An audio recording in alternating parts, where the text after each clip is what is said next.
Nama saya Muhammad Ikhwan bin Ibrahim, nombor metrik 269159. Pengenalan.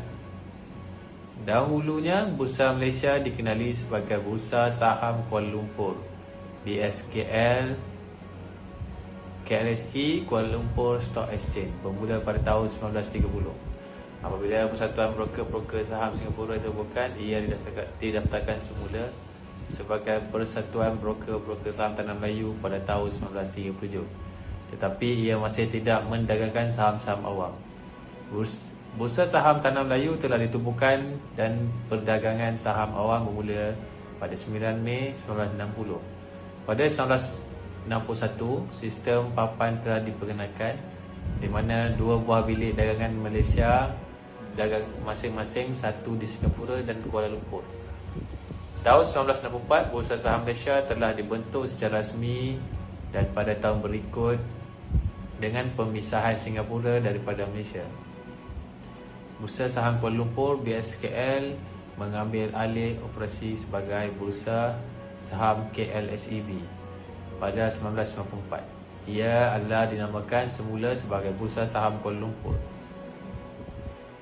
Perkenalan kepada Asia Berhad. Menurut Neil Borden pada tahun 1923, campuran pemasaran terdiri daripada 4. 1. Produk, 2. Harga, 3. Promosi dan 4. Pengedaran. Asia adalah syarikat penerbangan tambang murah terkemuka dan terbesar di ASEAN serta memiliki perkhidmatan rangkaian terbanyak dengan 85 destinasi. Tempoh 11 tahun operasi, AirAsia telah menawarkan perkhidmatan kepada 180 juta penumpang dari hanya 2 pesawat kepada kira-kira 117 buah pesawat. AirAsia beroperasi bukan sahaja di Malaysia, malahan Indonesia, Thailand, Jepun, Filipina serta menawarkan rangkaian destinasi ke semua negara ASEAN seperti China, India, Sri Lanka dan Australia. AirAsia telah ditubuhkan semula pada 12 Disember 2001 apabila syarikat ini telah menanggung beban hutang yang terlalu tinggi, iaitu sebanyak 40 juta. Oleh itu, ia telah dijual kepada Tony Fernandez, iaitu pengasas Tune Air, dengan harga RM1 sesaham. Pada 8 Jun 2004, syarikat ini telah ditukar dari syarikat persendirian kepada syarikat awam dengan nama AirAsia Berhad.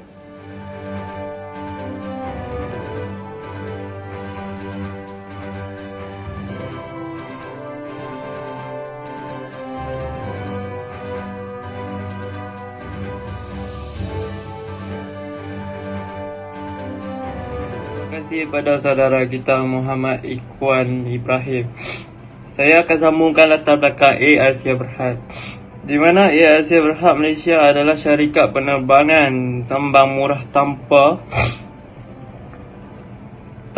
frill, kan? Tanpa frill. Di situ maksudnya dia ada kadang dia buat promotion ataupun dia bagi gift dalam online tersebut, dalam apps online yang disediakan AirAsia. Dia macam itulah cerita dia, kan. Lepas tu, kini sesiapa pun boleh terbang. Itulah slogan yang mengenalkan AirAsia Berhad kepada pengguna. Ini dia maksudkan dia memudahkan benda tu, kan? Tak kira lah adik ke abang, kakak, makcik, orang tua ke orang muda ke OKU ke segala, siapa-siapa pun boleh naik AirAsia ni. Dia tak ada nak kira kecacatan ke, dia tak ada nak kira faktor umur, faktor usia ke apa semua. Kira semua boleh naik. Cuma di sini yang kita tahu, yang mana ibu mengandung ataupun yang mana yang gaya naik flight apa semua tu memang tak boleh naik lah. Yang ibu mengandung ni, dia orang tak digalakkan untuk naik. Takut risiko apa-apa berlaku dalam tu, AirAsia yang akan tanggung. Okay. Dan seterusnya, aktiviti utama AirAsia adalah menyediakan perkhidmatan penerbangan tambang murah perjalanan jarak jauh ke seluruh dunia. Seperti yang kita tahu, dalam banyak-banyak penerbangan seperti Firefly, Mars Airline dan seangkatan dengannya, harga dia berbanding dengan AirAsia ni lebih murah, jauh lebih murah daripada airline yang lain lah. Okay. Tapi dia asingkan lah. Kalau kita nak beli tiket saja, dia akan bagi tiket saja. Kalau kita nak ambil package sekali, harga dia lain pula. Tapi yang kita tahu, harga Air Asia ni lebih murah daripada penerbangan yang lain. Macam tu. Pada mulanya memiliki 2 buah kapal terbang, iaitu Boeing 737 hingga 300. Pada peringkat awal, perkhidmatan penerbangan hanya ke satu destinasi dan membawa 250,000 penumpang setahun serta mempunyai kekuatan seramai 250 pekerja. Okey, Air Asia ni kapal terbang yang disediakan dan ataupun perkhidmatan Air Asia yang disediakan untuk berlepas ataupun untuk menggunakan dalam perjalanan, dia mengikut jarak perjalanan itu. Di situ dia akan bergantung kepada saiz kapal terbang lah. Dia ada kapal terbang yang saiz kecil, maksudnya perjalanan untuk domestik dalam negara, dalam negeri, macam tu. Contohnya KL ke Alor, KL ke Penang, Penang ke Subang, macam tu. Dia akan guna kapal terbang biasa. Seandainya dia menggunakan kapal terbang yang besar, iaitu dari dalam Malaysia ke luar negara, tak kisahlah Australia ke, China ke, England ke, itu dia akan menggunakan kapal terbang lain. Maksudnya masih juga Air Asia, cuma dia akan guna yang besar. Yang besar. Bila yang besar ni, dia tak akan guna AK-3747.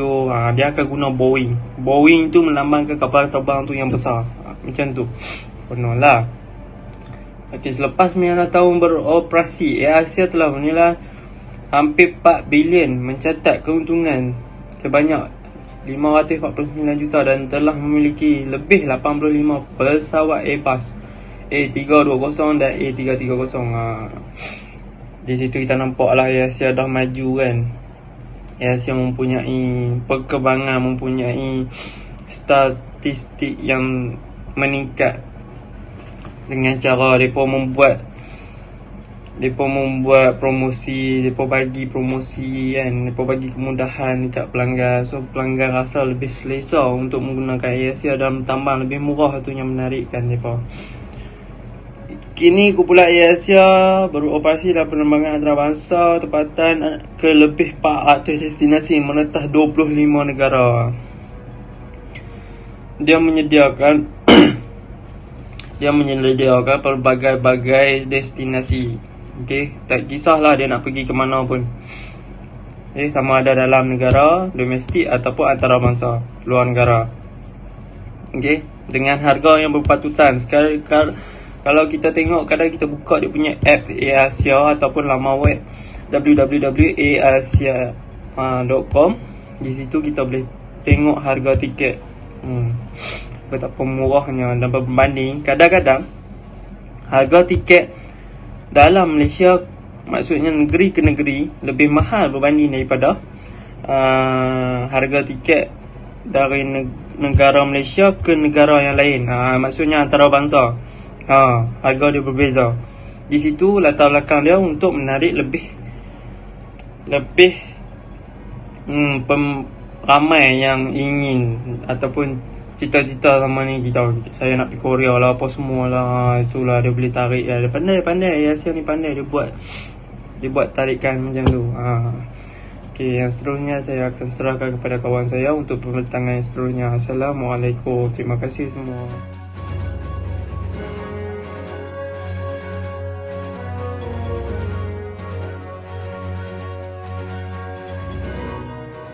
Okey, seperti yang sedia maklum, banyak company-company besar pun mempunyai visi dan misi mereka tersendiri. Begitu juga dengan company besar ini sendiri adalah syarikat Air Asia.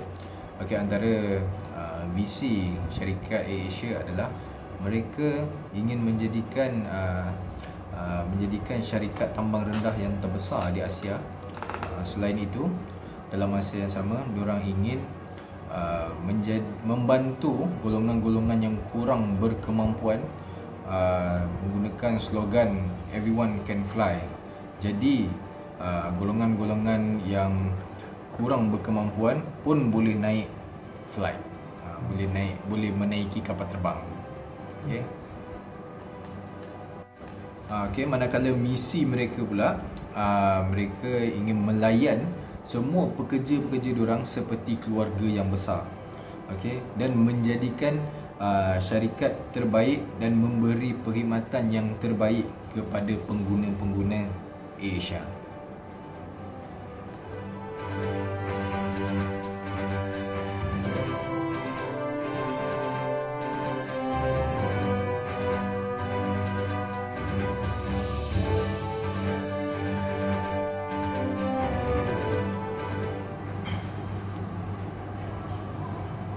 Dan slide seterusnya adalah tentang pesaing-pesaing utama di dalam syarikat penerbangan AirAsia Airlines.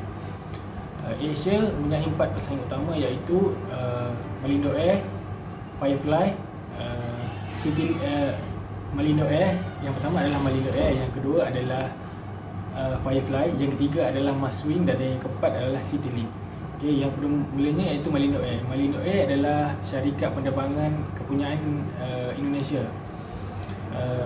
Bermulanya tertubuhnya yang boleh Malindo Air masuk kepada ke pasaran Malaysia adalah di mana hubungan kerjasama di antara syarikat penerbangan Malaysia dengan Indonesia. Jadi tertubuhnya Malindo Air, di mana hubungan kerjasama itu bermula dengan Indonesia membenarkan AirAsia masuk ke pasaran Indonesia, dan Malaysia membenarkan Malindo Air masuk ke pasaran penerbangan Malaysia. Jadi tertubuhlah Malindo Air, dan Malindo Air juga diambil sempena hubungan kerjasama di antara Malaysia dengan Indon. Jadi Malindo Air mempunyai 46 buah pesawat dan mempunyai 65 destinasi dalam dan luar negara.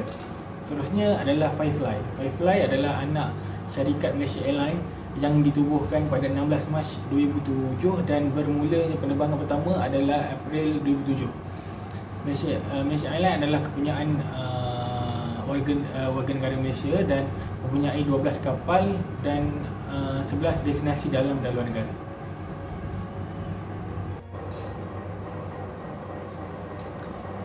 Selain Firefly, Maswing juga adalah anak syarikat kepada Malaysia Airlines yang membuat penerbangan di luar bandar. Contohnya yang merangkumi Sabah dan Sarawak.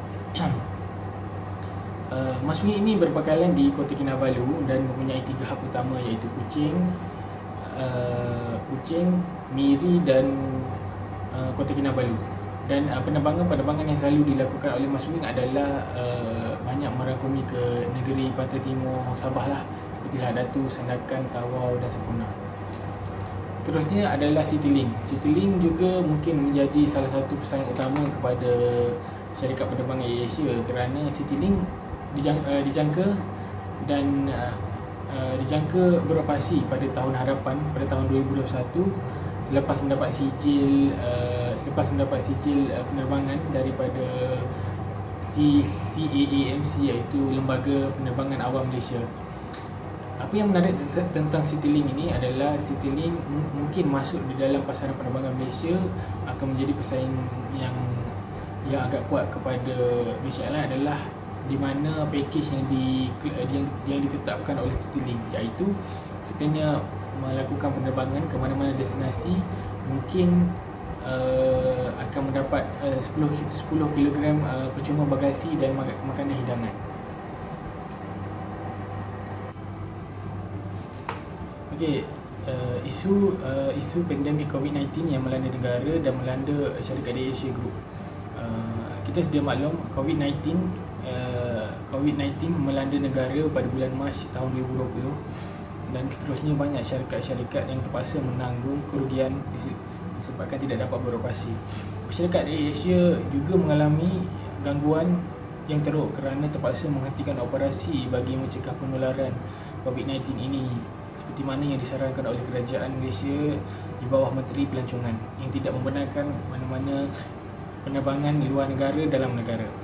Dan seterusnya, pengerusi tertinggi Asia Group juga memberitahu Asia pada tahun ini akan dijangka mengalami kerugian lebih daripada 1.1 bilion pada awal dan hujung tahun 2020 ini. Selain itu, Asia juga telah mengambil langkah yang proaktif di mana mengurangkan kos operasi, misalnya operasi pajakan cas, sewa lapangan terbang, bahan api, kos operasi serta penyelenggaraan. Dan dijangka Asia juga terpaksa memberhentikan 300 pekerja Asia kerana terpaksa berbuat demikian kerana ingin mengurangkan kos. Tapi Asia berjanji akan memberi pampasan dan memberi ganti rugi kepada pekerja-pekerja yang ditamatkan perkhidmatan.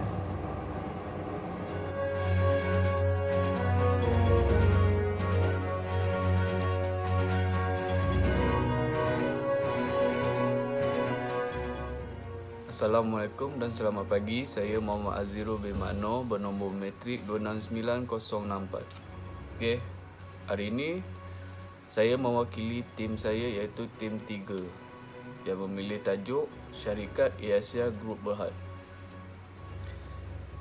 Saya akan membentangkan penilaian di dalam penerbangan Asia.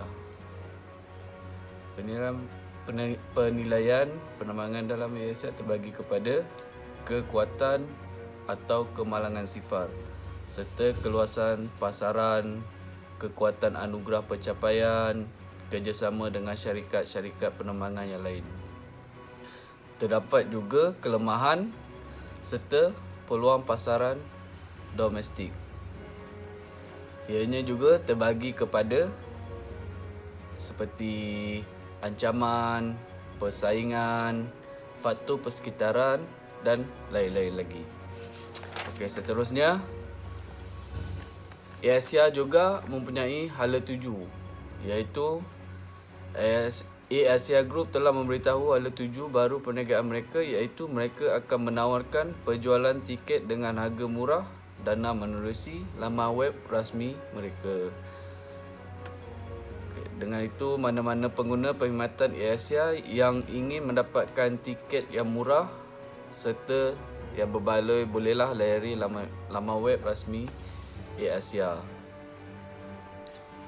Asia juga mempunyai cadangan seperti menjalankan usaha sama dengan Malaysia Airlines System iaitu MAS serta membentuk satu kumpulan sasaran. Okey, yang terakhir sekali ialah kesimpulan. Rakyat Malaysia haruslah berbangga dengan tahap kejayaan yang diperolehi oleh Asia. Hal ini kerana keupayaan mencapai kedudukan sebagai pemimpin pemasaran dalam industri penerbangan menunjukkan syarikat Asia Berhad cukup luar biasa dan mampu mengharumkan nama negara dalam dunia industri penerbangan. Dengan itu sampai di sini saja tajuk pembentangan dari kumpulan kami. Akhir kata, Assalamualaikum.